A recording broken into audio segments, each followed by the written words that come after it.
So I'd like to start, first of all, with Geoffrey Kent, if I may.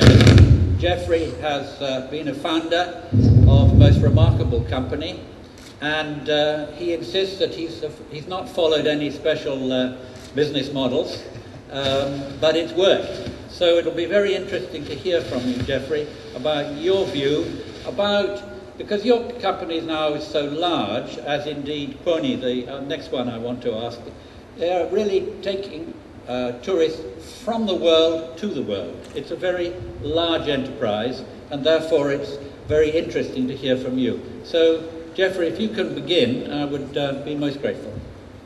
Okay, thank you very much. First of all, it's wonderful to be back in Jordan. I think I was here many, many years ago and had a wonderful time. It's good to be back, and thank you very much to all of our hosts.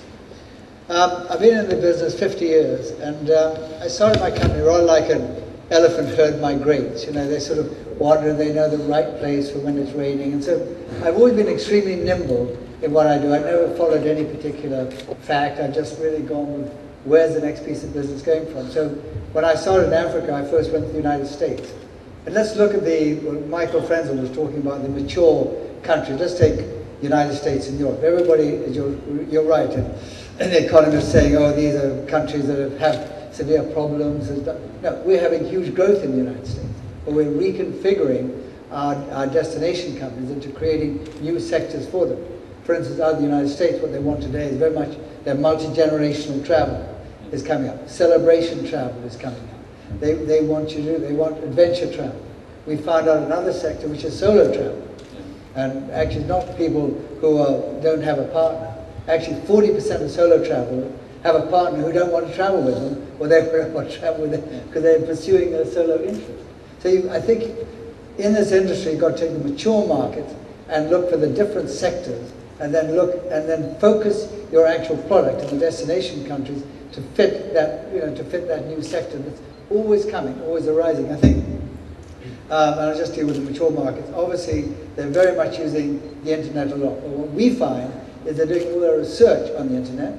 But then at the end of the day, they actually want to talk to, in our case, a live person. They want the peace of mind. They want somebody who's going to assure that they're going to be safe and all those things. Remember, I built my company on all the unsafe places to go to in the world. And so it's kind of good for the brand. And they always say, well, if we're going to Antarctica or we're going to the outer reaches of Africa, we want to feel safe.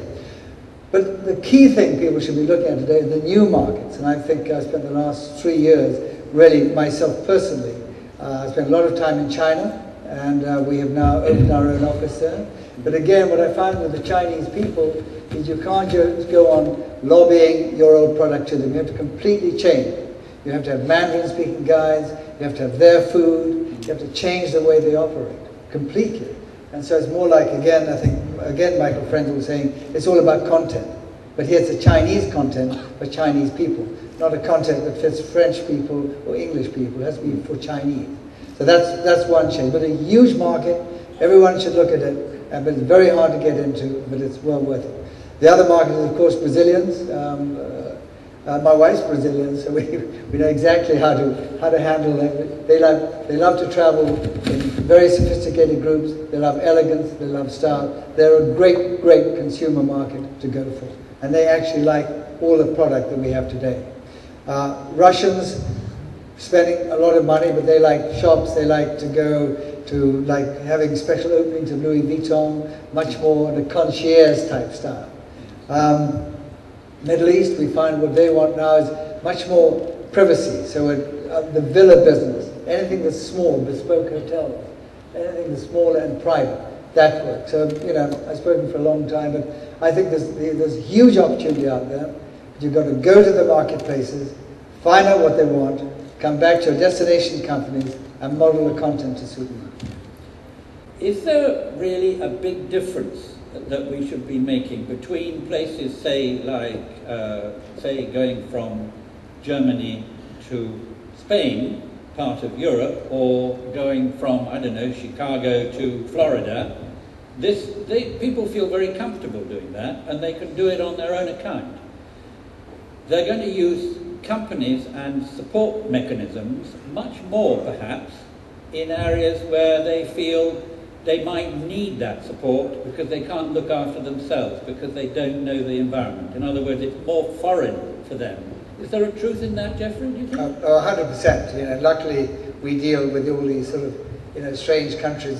So when I was studying A&K, I went to any country where you couldn't drink the water. That was my feeling. I did this great adventure, and that's where I had to go. Yeah. And going back to authenticity, I think somebody mentioned that here. Yeah. The key thing, all these countries, which we find is the guide when they get to the country and creating jobs, is to actually make sure that all your guides actually live in the country, and the guides from that country, because then they actually, what you were discussing, they take their clients and imbue them into the traditions of the local cultures, see how they live.